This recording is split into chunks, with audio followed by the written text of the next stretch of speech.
안녕하십니까. 반갑습니다.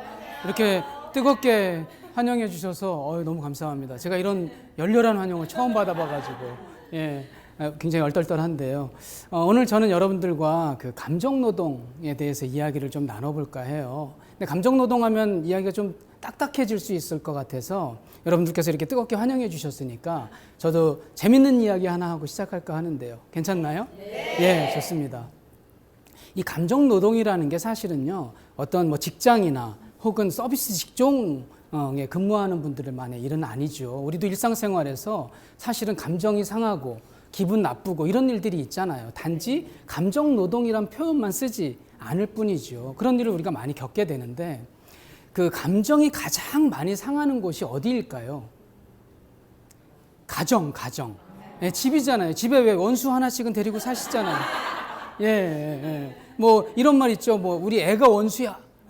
그리고 남편은 뭐죠, 그럼? 평생왼수. 그래서 이게 가정이 사실 감정을 상하게 되는 일들이 많은데 어느 부부가요, 이렇게 매일 감정을 서로 상하게 하고 싸우는 일이 많으니까 안 되겠다, 이제 우리 이혼하자, 이렇게 얘기가 된 거예요. 그래서 이혼하기로 결정하고 여태까지 모은 모든 재산을 반으로 딱 나누기로 했대요. 그래서 열심히 이렇게 모은 재산이니까 나눠야 되잖아요. 그래서 잘 나누다 보니까 문제가 하나 생긴 거예요. 뭐냐면 이 부부에는 아이가, 자녀가 3명 있었거든요. 그러니까 사람은 반으로 쪼갤 수 없잖아요. 그러니까 고민에 빠진 거예요. 그래서 이 부부가 고민을 하다가 안 되겠어서 지혜자를 찾아갑니다. 랍비를 찾아가서 물어보는 거예요. 우리가 이렇게 여차하는데 어떻게 하면 좋을까요? 얘기했더니 랍비가요, 빙긋이 웃으면서 이렇게 얘기해 주더래요. 뭐 아무 문제도 아니네요. 아이를 하나 더 낳으세요. 이렇게 얘기했대요. 너무 좋은 아이디어죠. 그래서 이 부부가 집에 돌아와서 합방을 해가지고 얼마 후에 아내가 임신을 했대요. 그래서 임신 소식을 듣고 야, 잘 됐다. 이제 10달만 지나면 저 왼수 같은 남편, 왼수 같은 아내와 이혼할 수 있을 거야. 이렇게 희망을 가지고 10달을 기다렸대요. 그래서 10달을 기다렸는데 아내가 출산하는 날 남편이 기절했답니다. 왜 그럴까요? 쌍둥이를 낳은 거예요. 그래서 부부가 이렇게 손을 잡고 야, 이거는 그 같이 잘 살으라는 하늘의 뜻이다. 우리 좀 배려하고 용서하고 이렇게 잘 살자. 이렇게 얘기를 했다는 거죠. 그렇게 열심히 잘 살았다는 그런 이야기입니다. 재미있는 이야기였지만 사실 제가 오늘 감정노동의 결론으로 여러분들께 드리고 싶은 말씀이에요. 뭐냐면 우리가 감정을 상하게 되고 감정노동을 많이 겪게 되지만 서로 배려하고 양보하고 이해하고 해서 좀 잘 살아보자, 건강하게 좀 살아보자, 이런 이야기를 오늘 여러분들께 드려보도록 하겠습니다. 같이 그 이야기를 하나씩 펼쳐가 볼 텐데요. 감정노동, 감정, 뭐 갑질 이런 게 요즘에 신문이나 매스컴에서 뜨겁죠. 그래서 뭐 거의 하루도 빠짐없이 이런 기사들이 뜨고 있어요. 그래서 신문에 뜬 기사들 몇 가지를 좀 살펴볼까요? 자, 신문에요, 이런 기사가 나왔대요. 감정 노동자도 감정이 있습니다. 당연한 얘기죠. 사람이면 다 감정이 있는데 감정 노동자라고 감정이 없을 수는 없잖아요. 그죠? 갑질 손님에게 직원들 봉변을 당했다. 이런 이야기는 거의 매일 나옵니다. 감정 노동자는 힘들어요. 그래서 우리나라는요, 심지어 갑질 공화국이라고도 얘기한대요. 얼마나 이렇게 갑질이 심하면 그럴까요? 감정 노동자의 50%가요, 일주일이면 이틀을 잠을 못 잔대요. 뭐 때문에? 스트레스 때문에. 그래서 이렇게 굉장히 어려운 상황인데 어느 신문에서 이런 조사를 해봤대요. 어떤 직종이 감정 노동에서 가장 많이 노출이 돼 있는가 조사를 해봤더니 뭐 많은 직종이 있었지만 그중에 10가지를 뽑아봤더니요, 자세히 살펴보시면 저나 혹은 여러분이나 여러분의 가족이나 친척이나 우리 가까운 사람 중에 누구는 이렇게 근무할 수 있을 만한 그런 아주 우리와 가까운 직업이 다 포함이 돼 있더라는 거예요. 무슨 말씀이냐면 이 감정 노동이라는 것이 사실 누구만의 문제, 남의 일만은 아니다, 이런 말씀인 거죠. 그래서 우리와 굉장히 가까운 게 감정 노동입니다. 그래서 이 감정 노동, 감정 노동자 이런 말들을 우리가 많이 쓰는데 과연 이게 어떤 뜻인지 우리가 자세히 알아본 적은 없을 것 같아서 제가 여러분들께 그걸 좀 소개를 시켜 드리려고 합니다. 감정 노동은요, 타인의 감정을 상하게 하지 않으려고 자신의 감정을 억누르면서 하는 일, 그런 노동, 이것을 감정 노동이라고 합니다. 예를 들면 우리 감정 노동자가 아침에 출근하기 전에 안 좋은 일을 겪었어요. 슬픈 일을 겪었어요. 그래서 마음이 우울해요. 마음이 슬퍼요. 그런데도 매장에 나가면 고객이 들어오면 우리는 어떻게 해야 되죠? 웃어야 되잖아요. 자신의 감정보다도 상대방의 감정이 더 우선시 되는 일, 그것을 감정 노동이라고 합니다. 그럼 감정 노동자는 뭘까요? 자신이 하고 있는 일의 40% 이상을 감정 노동을 하고 있는 사람을 감정 노동자라고 합니다. 예를 들면 우리가 8시간 하루에 일을 한다고 보자고요. 그러면 30%면 3시간이에요. 약 3시간 정도 감정 노동을 한다고 생각해 보세요. 쉬울까요? 굉장히 어려운 일이죠. 내 감정을 속여야 하니까요. 그래서 굉장히 어려운 일인데 이것을 감정 노동자라고 혹실드 교수라는 분이 이야기를 했답니다. 그래서 이제 아까는 이제 신문에서 좀 살펴봤고 이제 방송에서 나온 감정 노동자의 사례는 어떤 게 있을까? 그것을 좀 살펴볼게요. 자, 이 사진은 뭐냐면요. 어느 깨끗한 핸드폰 매장에 고객이 담배를 피면서 들어온 거예요. 그래서요, 직원이 고객님 여기서 담배 피시면 안 됩니다. 이렇게 얘기했더니 너 일로 와봐. 기분 나쁘다고 뺨을 때리는 사진이 CCTV에 찍힌 거예요. 예. 또 다음 사진 볼까요? 예, 이거는 20대의 젊은 고객이 그 어머니 뻘 되는 계산원에게 여기 보시면 XX 이렇게 써 있죠. 뭘까요? 욕을 하는 장면이 또 방송을 타서 우리한테 굉장히 충격을 줬던 사진이죠. 이거는요, 다행히 우리나라는 아니고요. 예, 중국에서 발견된 그런 사진인데, 예, 아마 여기가 유통업체였던 것 같아요. 유통업체의 대표가 그 달의 매출 목표를 달성하지 못한 그 미달성자들을 다 건물 밖으로 끌어내서 이렇게 길바닥에서 무릎 꿇고 기어가도록 시킨 거죠. 이게 뒤에 보면 사람들이 많아요. 사람들 앞에서 이러니까 어떤 사람이 사진 찍어서 인터넷에 올렸었는데 좀 난리가 났었던 그런 사진이었죠.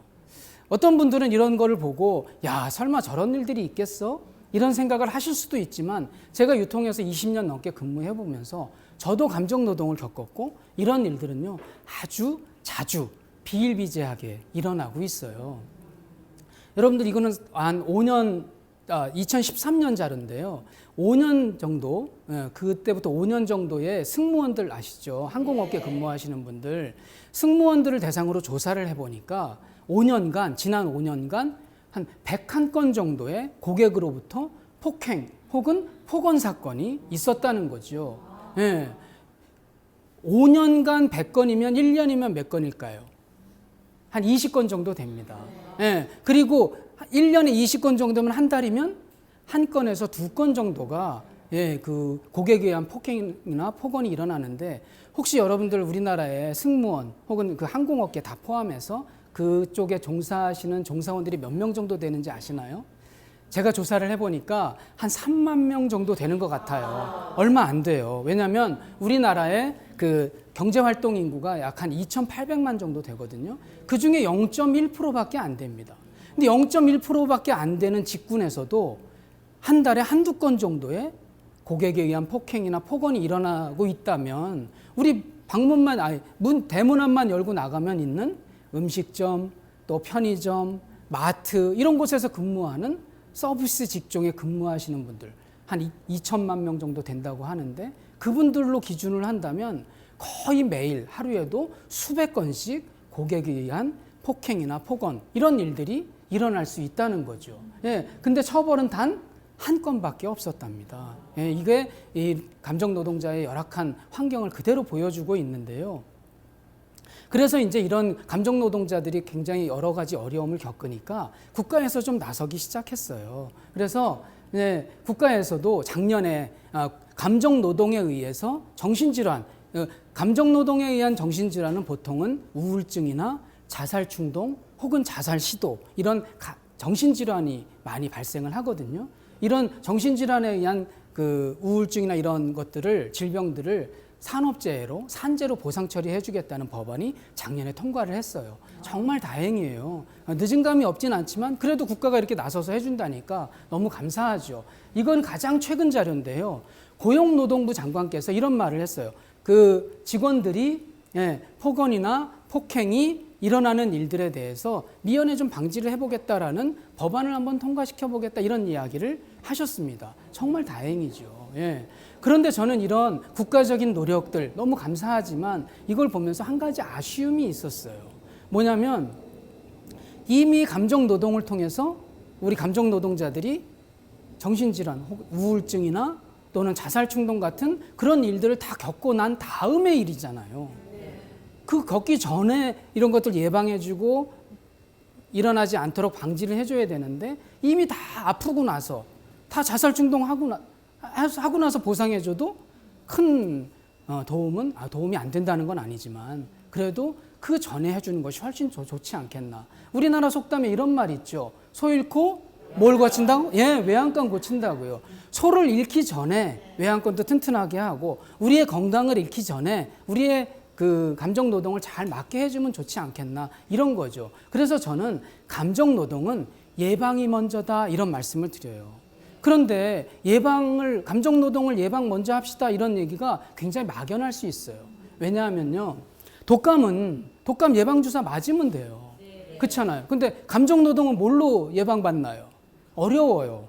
굉장히 어렵습니다. 그래서 저는 이제 유통에서 오랫동안 근무를 하면서 저도 감정 노동을 많이 겪었고 또 우리 직원들이 많이 겪는 모습을 정말 안타깝게 바라보면서 이 감정 노동에서 어떻게 극복할 수는 없을까 이런 생각을 오랫동안 고민을 해왔어요. 그래서 저는 오랜 고민 끝에 이런 단어를 만들어냈습니다. 예? 나를 향하는 서비스라는 단어를 만들어 봤어요.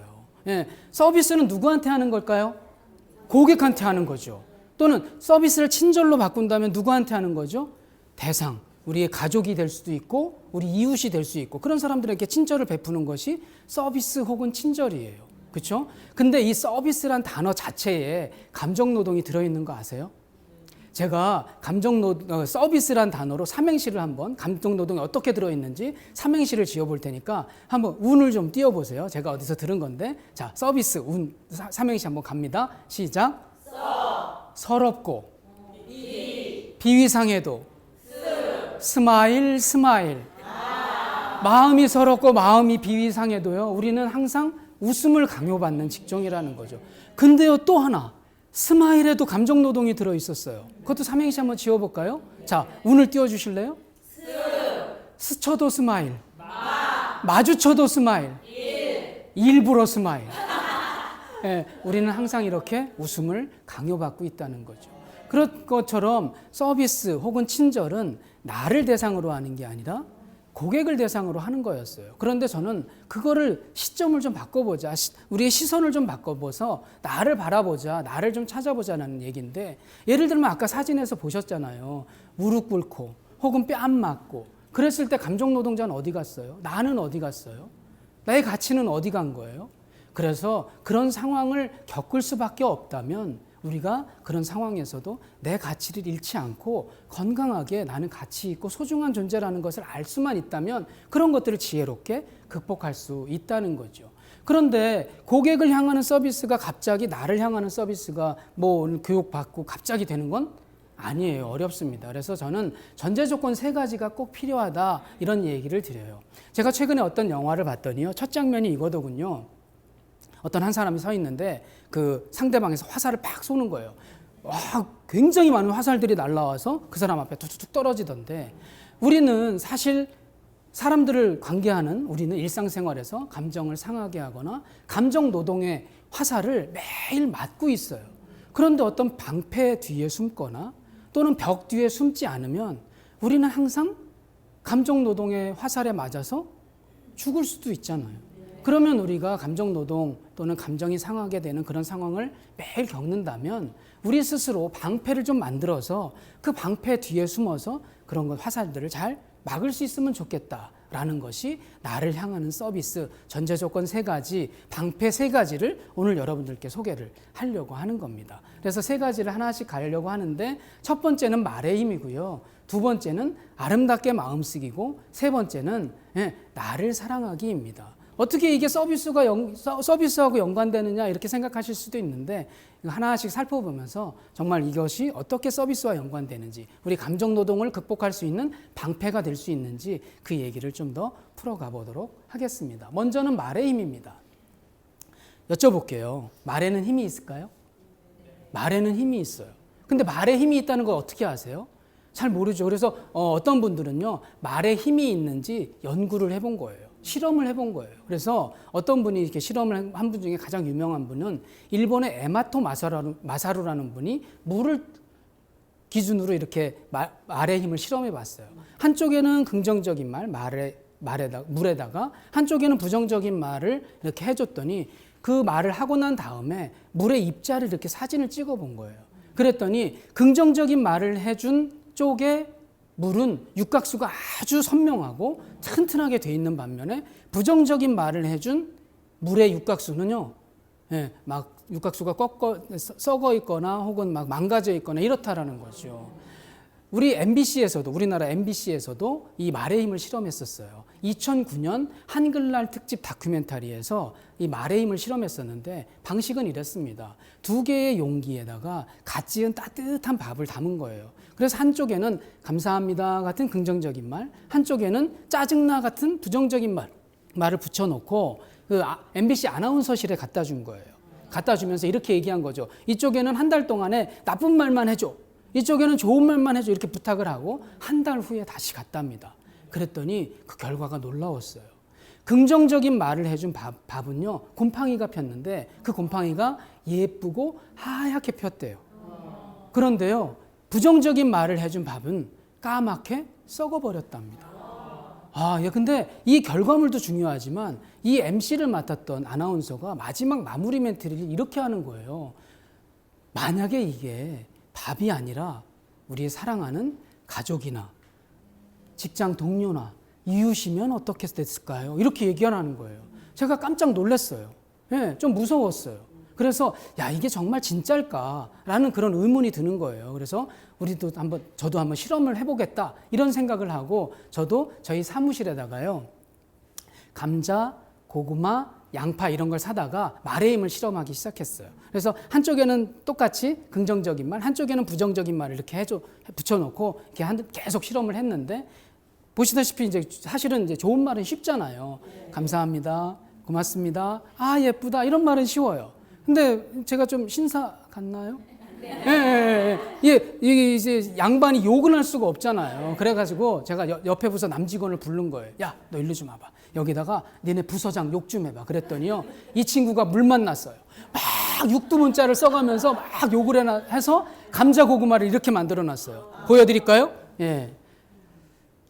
이거는 고구마고요. 조금 생장이 좀 보이기 시작하는데, 어느 쪽이 좋은 말인지 대충 보이시죠? 이건 시작한 지 얼마 안 됐는데 여기서 보실 것은 뭐냐면, 제가 좀 의심병 환자거든요. 그래서 이왕 하는 거 부정적인 말 쪽에 고구마를 좀 더 튼튼하고 건강한 걸로 좀 하자, 좀 더 큰 걸로 하자 해서 아마 미세한 차이지만 부정적인 쪽이 좀 커 보이는 거 보이시나요? 이게 2달 후에 이렇게 바뀌었습니다. 2달 후에. 고구마는 생장 속도가 생각보다 좀 빠르진 않았는데 어느 쪽이 긍정적인 말일까요? 왼쪽이죠. 눈으로 보셔도 확인이 가능합니다. 그런데요, 감자는요, 생장 속도도 굉장히 빠르고 그 결과도 현저했습니다. 아까 우리 남직원이요, 막 욕을 해서 감자를 이렇게 만들었어요. 이렇게요. 보세요. 제가 아까 감자를 크기를 어떻게 했다고요? 부정적인 쪽에 더 큰 걸로 했다고 그랬잖아요. 반으로 쫙 이렇게 만들어 버렸어요. 놀랍지 않나요? 좀 더 자세히 볼게요. 이 하얀 게 뭐냐면 곰팡이예요. 이 곰팡이가요, 사진으로는 보이지 않죠. 이 냄새가 엄청 났어요. 그래가지고 저희 사무실에 이런 썩은 냄새가 진동하니까 저희 부서가 굉장히 이렇게 불만을 많이 받은 적이 있었는데, 이 대목에서 하나 여쭤볼게요. 아까 MBC에서 실험했던 밥이나 혹은 감자나 고구마나 이런 것들이 사람의 말을 알아들을까요? 사람의 말을 진짜 알아들어요? 그런 사물은요, 사람의 말을 알아듣지는 못합니다. 그러면 사람은요, 당연히 알아듣잖아요. 그래서 우리 뱃속에 있는 장기, 이것들은 사실 우리의 말을 너무 잘 알아듣죠. 그래서 나도 모르게 내가 사랑하는 우리의 가족이나 친구, 이웃, 동료들을요, 내 말로 건강을 해칠 수도 있다는 얘기죠. 제 얘기가 아니라 실험 근거를 보고 말씀드리는 거예요. 왜냐하면 부정적인 말을 들으면 이렇게 썩게 되니까요. 우리 사람의 말을 알아듣는 이 부분은 분명히 더 심하다고 볼 수가 밖에 없잖아요. 그러면 우리가 100번 부정적인 말을 했어요. 그럼 100번 부정적인 말을 하면 듣는 대상은 다 달라질 수 있죠. 그죠? 어떤 때는 남편, 어떤 때는 아내, 어떤 때는 우리 사랑하는 아이가 내 부정적인 말을 들을 수가 있어요. 그래서 뱃속에 안 좋은 영향을 받을 수가 있겠죠. 그런데 100번 내가 부정적인 말을 할 때마다요, 항상 듣는 사람이 있더라고요. 누굴까요? 제가 영어로 말씀드렸나? 네, 항상 듣는 사람이 있어요. 누굴까요? 나요, 나. 예. 나는 100번 부정적인 말을 할 때마다 그 말을 항상 들어요. 그러면 건강은 내가 지켜야, 내 건강은 내가 지켜야 한다고 해놓고 내 건강을 스스로 망가뜨릴 수도 있다는 얘기죠. 반대로 생각한다면요, 긍정적인 얘기를 100번 했어요. 그럼 긍정적인 얘기를 100번 할 때마다 대상은 달라질 수 있죠. 그럼 그 말을 들은 사람의 뱃속은 하얗게 바뀌어질 수 있을 거예요. 그런데 그 100번 할 때마다 듣는 나는 더 건강해질 수 있잖아요. 그래서 제가 이것을 가지고 저뿐만 아니라 우리 감정노동을 겪는 우리 직원들에게 어떻게 도움을 줄 수 없을까 이런 생각을 하다가 말의 힘 운동법이라는 거를 생각하게 됐어요. 그래서 우리 매장에서 긍정적인 부분으로 고객들을 맞이할 수 있는 게 뭘까 생각했더니요. 여기 보시는 뭐라고요? 인사요, 인사. 인사는요, 생각해 보니까 부정적인 말이 하나도 없는 거예요. 예를 들면 고객이 들어왔어요. 딱 우리 감정노동자 판매사원이 고객 딱 들어오는 걸 보고 재수 없으니까 빨리 나가세요. 이런 인사 있나요? 그런 인사는 없어요. 인사는 다 긍정적이에요. 어서 오십시오. 감사합니다. 좋은 하루 되십시오. 그러는 거죠.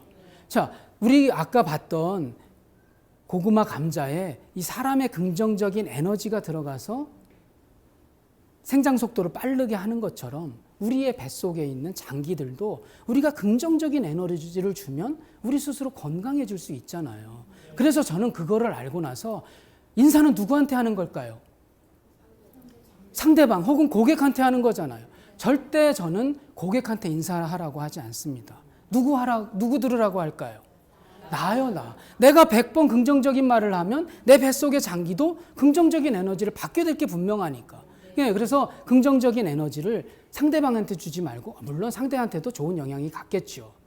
그렇지만 그걸 말을 듣는 나는 더 건강해질 수 있다. 그래서 여러분들 엘리베이터를 타실 때 이웃 만나잖아요. 그럼 먼저 그분 들으라고도 하지만 누구 들으라고? 나 들으라고. 안녕하세요. 반갑습니다. 이런 인사하면 어떨까요? 그게 좋죠. 근데 처음에는 되게 쑥스러울 거예요. 저 사람이 나를 아나? 막 이렇게 해서 쉽지 않습니다. 그렇지만 그것들을 통해서 내 뱃속에 있는 장기들이 건강하게 된다는데 못할 이유도 없잖아요. 그래서 한번 해보면 어떨까요? 그래서 저는 만약에 우리 감정노동자들이 고객을 향해서 인사하지 않고 나를 향해서 인사하는 것만 가능해진다면 고객을 향한 서비스가 아니라 누굴 향한 서비스? 나를 향한 서비스가 가능해진다고 말씀드려요. 그래서 이제는 우리의 시선을 바꿔보자. 나 스스로를 향해서 내 건강을 위해서 한번 인사해보자. 자, 말의 힘 운동법 하나 더 알려드릴게요. 자, 남자분은 아침에 일어나면 머리 감고 머리를 만지면서, 또 여자분은 그 화장을 하면서 항상 쳐다보는 게 있어요. 뭘까요?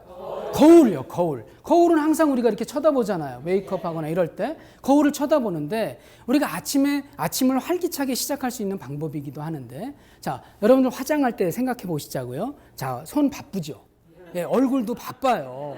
그런데 노는 게 있어요. 뭘까요? 입이요, 입. 입 좀 놀리지 말고 일 좀 시키자고요. 그래서 내일 아침부터는요, 화장하시면서 너는 왜 이렇게 이쁘게 생겼니? 오늘도 좋은 하루 될 거야. 이런 말들을 한번 해서 긍정적인 에너지를 자기한테 불어 넣어주자고요. 물론 내일부터 그걸 하시면 그걸 바라보는 여러분의 남편께서는 저 마누라가 미쳤나? 할 수도 있어요. 그런데 우리의 뱃속의 장기가 건강해질 수만 있다면 못할 이유도 없잖아요. 한번 해보자고요. 그래서 우리의 몸들을 건강하게 해보자. 우리가 감정이 상하거나 또는 감정 노동을 겪거나 기분이 나빠지거나 스트레스를 받거나 그러면 우리의 몸은 잔뜩 긴장합니다. 그렇죠? 완전 위축되죠. 스트레스를 많이 받아서 몸이 많이 상하게 돼요. 해를 입게 되는 거죠. 그런데 거기에다가 이미 내 몸은 해를 받았는데 거기다가 또 나를 기분 나쁘게 한 대상을 향해서 부정적인 말, 저주의 말, 욕 이런 거를 막 하게 되면 내 몸은 또 어떻게 돼요? 이중적인 해를 또 당할 수 있다는 거죠. 그래서 우리가 한번 감정 상하고 감정 노동 겪고 기분이 상하더라도 몸은 위축되어 있지만 그것을 긍정적인 에너지로 한번 바꿔보자. 예, 감정 노동을 겪었어요. 기분이 상했어요. 괜찮아. 잘 참았어. 이제 좋은 고객 만날 거야. 이제 좀 괜찮아질 거야. 이렇게 긍정적인 에너지를 스스로에게 주면 어떨까요? 쉽지 않습니다. 제가 해보니까요. 마음이 상했는데 이런 긍정적인 말 나오기가 어려워요. 그런데요. 또 한 번 말씀드릴게요. 내 뱃속의 장기가 건강해질 수 있다면 못할 이유도 없잖아요. 내 건강은 내가 지켜야 되잖아요. 그죠? 그래서 오늘 이 시간에 여러분들께 말의 힘에 대해서 말씀을 드렸어요. 그래서 이 말의 힘을 통해서 여러분들이 상대방 혹은 고객을 향한 서비스, 친절, 인사 이런 것이 아니라 나를 위해서, 내 뱃속의 장기를 위해서 그런 것들을 잘 해줄 수만 있다면 우리는 이제 고객을 향하는 서비스가 아닌 나를 향하는 서비스가 가능해질 거고 여러분들은 감정 노동을 겪을 때 그 날아오는 화살을 막을 만한 첫 번째 방패를 손에 갖게 되실 겁니다. 말의 힘을 잘 활용하시면 좋겠어요. 예. 두 번째는요. 예. 아름답게 마음쓰기입니다. 예. 아름답게 마음쓰기가 왜 그 서비스와 연관이 되지? 예, 그럴 수 있는데 저는 여기서요 꼭 세 가지를 말씀을 드려요. 첫 번째는 고수 됩시다. 두 번째는 부자 됩시다. 세 번째는 베풀며 삽시다. 이 이야기를 말씀을 드리는데 오늘은 이 이야기를 다 하기에는 시간이 너무 짧아요. 그래서 오늘은 부자 됩시다에 대해서 이야기를 좀 나눠볼게요. 그런데 이 부자 됩시다는요. 여러분들 부자 되고 싶으신가요? 네. 예, 저도 그래요. 저도 빨리 부자가 되고 싶은데 근데 이 시간에는 저는 우리의 지갑이 빵빵해지거나 혹은 또 우리 저금 통장이 빵빵해지는 그 부자 말고요. 우리의 마음이 부자 되는 그 이야기를 좀 하려고 해요. 여러분들이 만약에 부자가 되시면 제일 먼저 뭘 하시겠습니까? 예를 들면 이런 거죠. 여러분들이 1등 로또 복권 1등에 당첨된 거예요. 40억.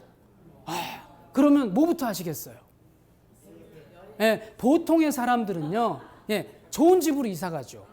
그죠. 그리고 또 좋은 차로 바꿀 거예요. 그리고 또 좋은 옷 입겠죠. 명품 이런 거요. 예, 왜 그래요? 왜 돈을 벌면 좋은 집, 좋은 차, 좋은 옷 이런 걸 입으려고 할까요? 나 이 정도 살아. 자랑하려고 그러는 거 아닐까요? 주변 사람들한테 나 이 정도 살아, 나 부자야 이런 걸 자랑하려고 그런 거를 하잖아요. 좋은 옷, 좋은 입, 좋은 차 뭐 이런 거 하잖아요. 예, 그러면요. 우리가 마음의 부자잖아요. 그러면 우리 마음의 부자인 우리는 뭘로 사람들에게 자랑할 수 있을까요? 우리가 자랑할 수 있는 방법이 뭐가 있을까요? 저는 이것도 서비스와 연관하다 보니까 이게 좋겠다 이 생각을 하게 된 거예요. 뭐냐면요. 바로 미소였어요. 예, 우리가 이 잘 웃는 이 표정만으로도 우리가 마음의 부자인 것을 자랑할 수 있잖아요. 그렇죠? 그래서요. 자, 여기 지금 굉장히 아름다운 여성의 미소가 보이시나요? 굉장히 예쁘죠. 예, 예쁜데 우리는요. 이렇게 예쁜 미소를 가지신 분들을 얼마짜리 미소 이렇게 얘기하나요? 100만 불짜리 미소. 예, 100만 불이 우리나라 돈으로 얼마냐면요. 최근 환율로 따져보니까 한 11억이 조금 넘습니다. 제가 여러분들 열심히 이렇게 강의를 들어주셔서 너무 감사해서 오늘 이 시간에 또 여러분들께 11억씩 선물을 드리려고 또 제 방송을 보는 이 강의를 듣는 방송을 보시는 분들께도 11억씩 선물해 드리려고요. 물론 현금으로 드리지는 않습니다. 네, 현금으로 드리지는 않고 자 제가 하나 둘 셋 하면 여기 보시는 이 아름다운 여성의 100만 불짜리 미소처럼 여러분들도 한번 지어보시는 거예요. 이해되시나요? 네. 자 갑니다. 자 하나 둘 셋. 야, 예, 너무 이쁘세요. 예, 여기가 지금 수백억 됐어요. 예, 넣어두세요. 예, 가지세요. 예, 우리는 이렇게 마음의 부자잖아요.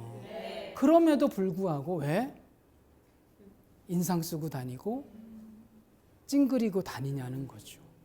우리의 이 미소를요, 어디 땅 파고 묻어두지 마시고요. 또 저금 통장에 저축해두지 말고 우리가 마음의 부자다, 마치 좋은 옷, 좋은 차 이런 거로 자랑하는 것처럼 우리 마음의 부자다 이런 것들을 좀 자랑했으면 좋겠다는 거죠. 예, 우리 서비스 업종, 즉 감정 노동자들은 처음에 입사하면 몇 가지 교육을 받아요. 그 첫 번째 교육 중에 가장 중요한 교육 중에 하나가 이 미소 연습입니다. 미소 훈련이 굉장히 중요해요. 그래서 고객이 들어오면 잘 웃도록 이 미소 훈련을 받게 돼 있어요. 그래서 감정 노동자들은 아까 얘기했던 대로 또 슬픈 일을 겪어도 항상 웃도록 강요 받잖아요. 근데 저는 이 감정 노동을 오래 겪으면서 이것을 어떻게 이 미소를 고객이 아니라 나를 향해서 할 수는 없을까 이런 생각을 하게 된 거예요. 다시 말씀드리지만 미소는 누구에게 보여주는 거예요? 보는 사람이요, 상대방. 예, 얼굴은 내 게 아니잖아요. 나를 보는 사람의 것이잖아요. 그래서 내가 웃어주면 상대방도 기분 좋아지지만 인상 쓰면 상대방도 기분 나빠져서 내 얼굴은 내가 책임져야 된다는 말은 그래서 있는 거죠. 그래서 우리가 이 미소를 통해서 고객이 아니라 나한테 어떻게 좋게 하는 방법이 없을까 하다가 놀라운 걸 하나 발견했어요. 뭐냐면요, 중국 속담에 이런 말이 있는 거예요. 중국 속담에 당신이 하루에 3번만 웃을 수 있다면, 다시 말하면 3번만 미소 지을 수 있다면 당신은 약을 먹을 필요가 없습니다 라는 속담이 있는 거예요. 아, 너무 깜짝 놀랐어요. 미소는 누구한테 보여주는 거라고요? 상대. 그런데요, 미소를 하루에 3번만, 더 많이 하면 더 좋겠죠? 3번만 미소를 지을 수만 있다면 내 몸이 건강해진다는 거죠. 첫 번째, 미소를 지으면 내가 마음이 부자라는 것도 알려줄 수 있을 뿐만 아니라 또 내 몸이 건강해진다는 거죠. 그래서 앞에 했던 말의 힘 운동법과 이 미소만 합쳐져서 여러분들이 잘 활용만 할 수 있다면요, 여러분들은 무병장수. 예, 예. 나이 많이 들어서도 병들지 않고 병원에 갈 필요 없다는 거죠. 예. 그런데 이게 쉽지 않잖아요. 아까 말의 힘 우리가 얘기했지만 사실은 말의 힘을 너무 잘 알고 있으면서도 우리 너무 쉽게 짜증나, 귀찮아, 미치겠어, 죽겠어 이런 말들을 입에 달고 여기 계신 분들은 그렇지 않고 그걸 살잖아요. 내 건강을 내가 해치는 것처럼 미소도요, 우리나라 사람들이요, 사실은 이게 미소가 자연스럽지 않은 이유가 있어요. 왜냐하면 옛날부터 우리에게는 웃으면 실없다, 너 왜 자꾸 실실 웃고 다니냐 이렇게 이야기하거든요. 저는 너무 안타까워요. 그래서 여러분들은 이걸 알았으니까 딴 사람들이 나를 실없다 보면 어때요? 내 몸이 건강해진다는데 못할 이유 없잖아요. 그래서 이 우리의 미소를 통해서 우리의 건강도 유지하고 또 우리가 마음에 부자라는 것도 자랑했으면 좋겠다. 이 말씀을 드리고 싶습니다. 예, 여기까지가 아름답게 마음쓰기였어요. 이 두 가지만 잘 활용해도 말씀드린 대로 우리는 무병장수할 수 있다. 잊지 않으셨으면 좋겠습니다. 두 번째 방패 드렸습니다. 예, 마지막 세 번째입니다. 나를 사랑하기입니다. 자, 여러분 세상에서요, 나를 사랑하지 않는 사람이 있을까요? 없어요. 세상은요, 다 자기를 중심으로 돌아가게 돼 있기 때문에 나를 사랑하지 않는 사람은 없습니다. 그런데 왜 이런 제목을 했을까요? 저는 우리가 잘 나갈 때, 또 내가 원하는 대로 계획한 대로 일이 풀려질 때는 나를 사랑하지 않기가 어려워요. 그런데 내가 잘 풀리지 않을 때, 예를 들면 우리 아이가 대학에 떨어졌어요. 남편이 실직했어요. 또 내가 감정노동을 겪었어요. 그러면 그때도 과연 내가 나를 사랑할 수 있을까? 이것은 조금 다른 문제라는 거죠. 그래서 그 이야기를 좀 나눠보려고 하는 겁니다. 어떤 강사가요, 그 강연장에서 자기 지갑에서 10만 원짜리 수표를 꺼냈대요. 그래서 10만 원짜리 수표를 꺼내서 높이 올린 거예요. 그래가지고 가지실 분 이렇게 외쳤답니다. 강연장이 어땠겠어요? 난리가 났어요. 다 갖겠다고 손들고 막 소리치고 난리가 난 거예요. 그랬더니 이 강사가요, 거기서 끝내지 않고 수표를 꾸기더랍니다. 막 꾸기더니 다시 올린 거예요. 가지실 분 그런 거예요. 그랬더니 또 똑같이 손들고 다 갖겠다고, 한 사람도 안 줄고 다 갖겠다고 소리를 지른 거죠. 그래서 이 강사가요, 이 수표를 바닥에 던집니다. 바닥에 던지더니 발로 꾹꾹 밟아요. 막 밟고 막 이렇게 짓이기더니 이 수표를 다시 짓밟혀진 수표를 다시 들고요, 이렇게 외쳐요. 가지실 분 외쳐요. 그랬더니 또 똑같이 단 한 명도 줄지 않고 갖겠다고 손을 들더랍니다. 그래 그 상황을 보던 강사가 이렇게 마지막에 외치더랍니다. 아, 여러분들은 이 수표가 구겨지고 밟혀졌어도 아직도 10만 원의 가치가 있다는 것을 잘 알고 계시는군요. 여러분들도 마찬가지입니다. 여러분들도 세상에서 혹은 구겨지고 밟혀지는 상황이 있더라도 여러분의 가치는 조금도 손상이 없습니다. 그것을 잊지 마세요. 이런 얘기를 해주더래요. 너무 멋있죠. 예, 저는 스스로의 가치를 이렇게 멋지게 쉽게 소개한 예화를 들어본 적이 없어요. 그래서 정말 의미가 있는 말이잖아요. 그런데 우리는 너무 잘 알아요. 수표는 구겨지고 밟혀져도 아직도 10만 원짜리라고 하면서 우리는요. 그 종이 쪼가리보다 수천만 배의 가치 있는 우리는 어디 나가서 무시 좀 당하고 어디 나가서 자존심 좀 상하고 어디 가서 감정노동 좀 겪으면 다른 말로 표현하면 구겨지고 밟혀지는 상황이 되면 나는 쓸모없다. 나는 가치 없다. 여러분들이 집에 들어갔는데 아이가 나와보지도 않고 관심도 없어요. 내가 이 집에서 뭐냐? 나는 가치 없는 존재인가 보다. 사랑받지 못하는 존재인가 보다. 이렇게 우리가 살면서요. 이렇게 좀 구겨지고 밟혀지는 상황이 있는데 그럴 때마다 우리는 가치 없다. 내가 살아서 뭐 하겠냐. 이런 생각을 하게 된다는 거죠. 결국 그것이 쌓이면 우울증이 되고요. 결국은 그것이 안타깝게도 사살 시도를 일으키는 정신질환으로 이끌어 간다는 거죠. 그래서 우리가 설령 좀 구겨지고 밟혀져도 이 수표를 기억하시면 좋을 것 같아요. 아, 그 수표도 구겨지고 밟혀져도 아직도 10만 원짜리 가치라면 그것보다 훨씬 가치 있는 나는 내가 좀 자존심 상해도 나는 가치 있는 존재야. 이것만 잊지 않으시면 좋겠어요. 그래서 여러분들께 그림 하나를 보여드릴게요. 자, 아시는 분들은 좀 참아주시고요. 자, 여쭤볼게요. 양쪽에는 파란색 원이 있죠. 예, 양쪽에 파란색 원이 있는데 어느 쪽이 좀 더 커 보이십니까? 왼쪽이 좀 더 커 보이죠. 예, 혹시 오른쪽이 커 보이시는 분들 계시면 이 강의가 끝나고 바로 안과에 가셔야 돼요. 눈에 문제가 있는 겁니다. 예. 그럼 아시는 분들께 이제 여쭤볼게요. 자, 양쪽에 있는 파란색 원의 크기는 어떨까요? 똑같아요. 예, 한번 증거를 보여드릴까요? 한번 보내볼까요? 자, 보내보겠습니다. 똑같죠? 예, 완전히 똑같은 원이에요. 그런데 왜 이것이 원이 작게 보이고 하나는 크게 보일까요? 이것을 우리는 눈의 착시라고 얘기합니다. 우리가 눈으로 받아들여지는 많은 것들은 사실은 착시에 의한 것들이 많아요. 그래서 근데 제가 이것을 보면서 어떤 생각을 하게 됐냐면 사람의 눈에는 착시가 있듯이 마음에도 착시가 있겠구나 이 생각을 한 거예요. 예, 그거는 어떻게 증거를 보여드릴 수 있냐면 이런 거죠. 자, 양쪽에 파란색 원을 나라고 한번 생각해 보시고요. 까만색 주변에 있는 까만색 원을 주변 사람 이렇게 생각해 보세요. 그러면 주변 사람이 커지면 나는 어떻게 돼요? 작아지죠. 주변 사람이 작아지면 나는 어떻게 돼요? 커지죠. 예, 이게 마음의 착시라는 거죠. 마음의 착시를 예로 들어볼까요? 예를 들면 이런 겁니다. 얼마 전에 수능 시험이 있었죠. 수능 시험을 본 어떤 고3 학생이 열심히 시험을 공부하고 1년, 3년 동안 준비를 해왔는데 아쉽게도 대학에 떨어진 거예요. 그러니까 너무 의기소침하고 마음이 아파있고 애가 그러니까 엄마 아빠가 부른 거죠. 아들아, 딸아, 야, 대학 한 번 떨어졌다고 왜 이렇게 의기소침해?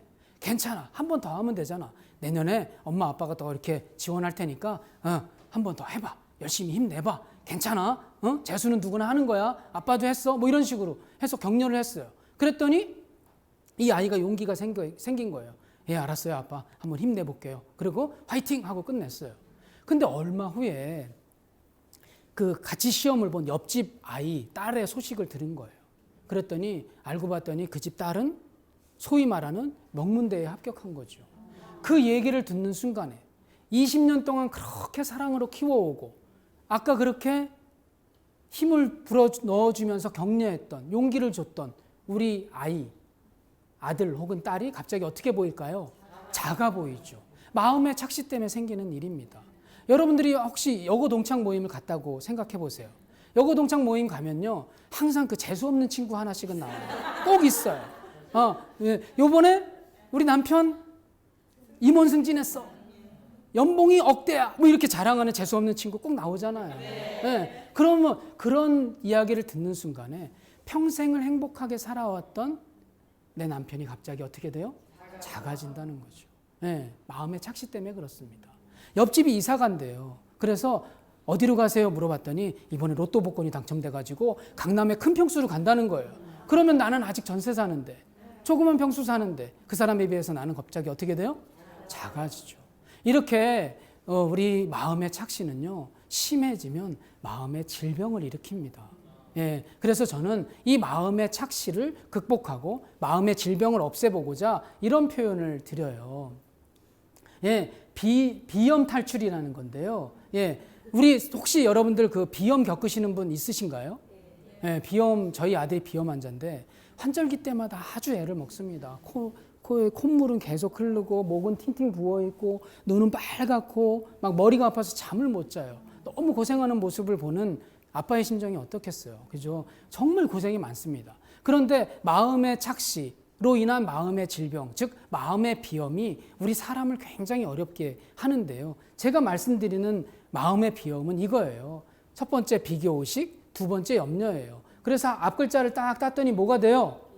예, 마음의 비염되더라는 거예요. 예, 우리는 이 마음의 비염을 빨리 탈출하지 않으면 우리는 감정노동의 상황 또는 감정이 상하는 상황에서 우리를 지켜낼 수 없다는 거죠. 여태까지 다 말씀드린 거예요. 비교의식 뭐라고요? 남과 비교하는 순간 우리는 불행이 시작돼요. 예를 들면 우리는요, 한 달에 100만 원만 벌어도 행복하게 살 수 있답니다. 그런데 왜 불행해지는지 아세요? 언제 불행해지는지 아세요? 옆집이 110만 원 벌 때 불행해진다. 예, 비교를 멈춰야 되는 이유가 여기 있어요. 예, 우리 아이가 미워지는 이유가 옆집 아이하고 비교할 때 시작되잖아요. 그래서 잊지 않으셨으면 좋겠어요. 그래서 우리의 마음속에 있는 비염을 비교의식을 빨리 멈추지 않으면 우리는 큰 감정노동, 그런 우울증, 마음의 질환을 겪을 수밖에 없다. 한 가지 염려는 이거예요. 내가 사람들하고 관계하면서 마음이 상해지고 또 자존심 상하고 또 무시당하면 어떡할까라는 그런 염려를 하는 거죠. 그런데 염려할 필요가 없다고 제가 말씀드렸어요. 아까 수표 이야기를 하면서. 수표는 구겨지고 발표줘도 얼마짜리라고요?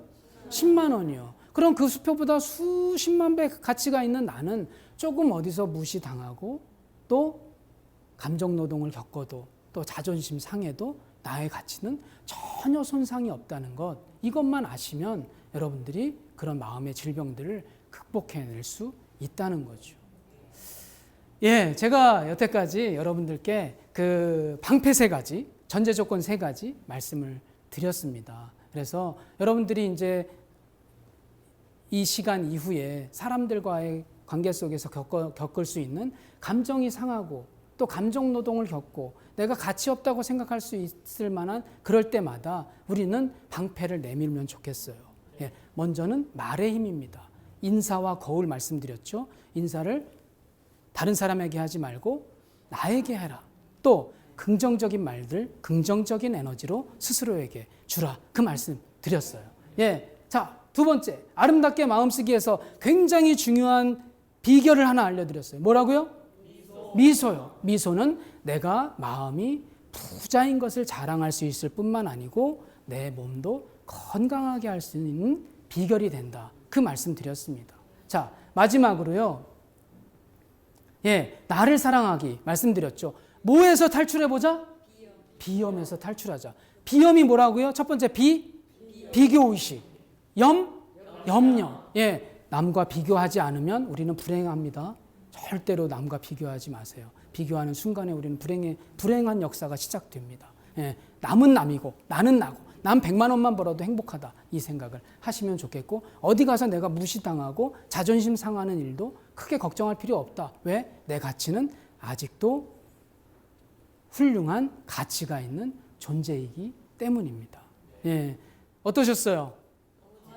예, 방패 3가지씩 가지셨나요? 예, 잘 쓰실 건가요? 여기에서만? 아니요. 예, 여러분들의 가정에서도 여러분들의 남편, 아내 혹은 자녀에게도 이런 것들을 가지고 다가가신다면 조금 더 많이 이해하고 조금 더 많이 격려하고 용서할 수 있을 거예요. 제가 처음에 굉장히 재미있는 이야기 말씀드렸죠. 이 감정노동의 목표가 그거라고 얘기했어요. 세상을 좀 더 재미있고 즐겁고 건강하게 살아보자라는 것이 이 감정노동 바로 알기, 감정노동에서 나를 지키는 방법의 결론이라고 말씀드렸죠. 여러분들께 큰 힘이 되었으면 좋겠다라는 바람을 가지고 저는 여기서 물러가도록 하겠습니다. 고맙습니다.